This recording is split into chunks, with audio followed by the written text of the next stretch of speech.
Hello and welcome to Virtual Hanford Cookery School. Or virtuous, as I like to call it.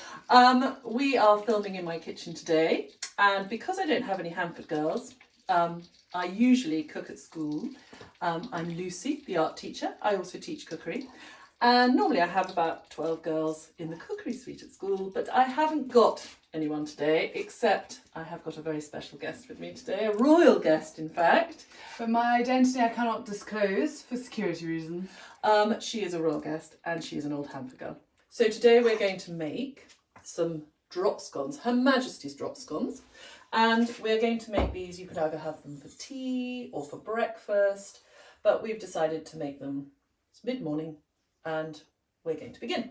So first of all, you will need some dry ingredients. Now the recipe will be on the website, but all your dry ingredients has to be mixed together. So your flour, and then in it, you're going to put a teaspoon of bicarbonate of soda, a teaspoon of baking powder, and some cream of tartar. These are all strange things, they all look the same, but they are actually a sort of raising agents, so they make the drop scone quite puffy. And we're going to put, first of all this dry ingredients, which includes the flour, into a big bowl, like that. And then we're going to add some milk, 250 of milk, in with the dry ingredients. Just go straight in. So most of it is really a one bowl mixture.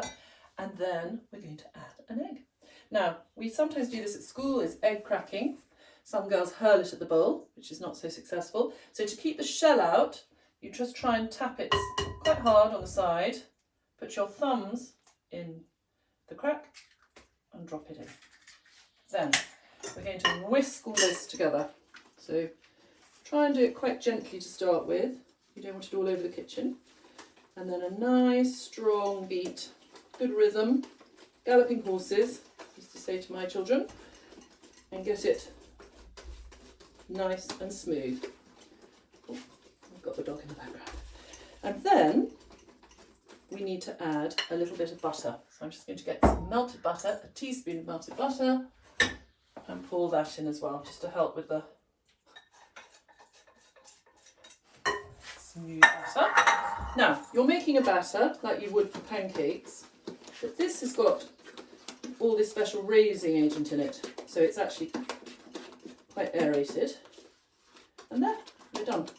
And now it should be of dropping consistency, but still quite chunky, so that's good. Right, I'm going to put the whisk away, and we are going to put it in the... So next you go to your cooker. Now I've got gas, so I get instant heat, but you might need to wait a little bit to get your pan hot. I'm using a pancake pan, but you could use any frying pan. And you might need your mummy around or anyone around, just, you know, because it is quite hot and the butter gets very hot. Now it is 100 grams of butter, but I don't think you need to put it all in at once. Just put a bit at a time.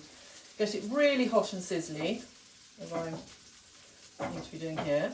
And then I'm going to use a ladle, but you could use a big spoon, and you drop a ladle's amount into the butter. Oh, it smells very nice.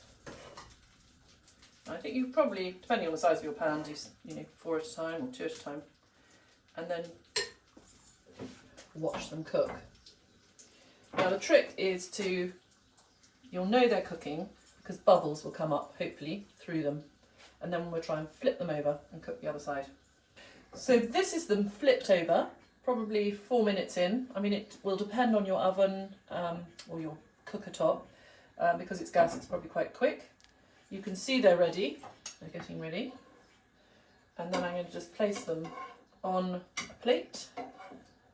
And then I might call my royal guest back in, because she's going to make a little addition to go with them. That's looking good.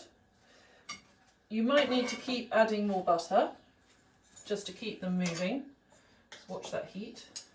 A bit more butter. And then keep it nice and evenly lubricated across the pan, and then pop in a bit more mixture. Royal guest, would you like to come and make your addition. Now, with my drop scones, I like a bit of an accompaniment, so I'm going to make a raspberry and lime coulis with chia seeds. So we don't have fresh raspberries grown tide, not the right season, so we're going to pop in about 3 tablespoons of raspberries, like this.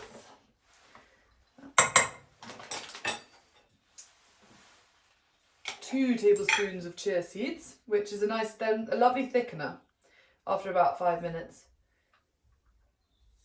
And then a squeeze of lime juice. 1 lime does the trick.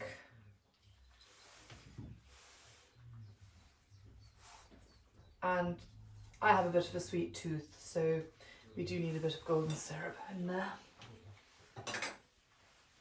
And I'd say about 2 tablespoons. Just scrape to hurry it along. And then all you need to do is just pop it on the heat and for about 5 minutes. And then that is a perfect accompaniment with your drop scones.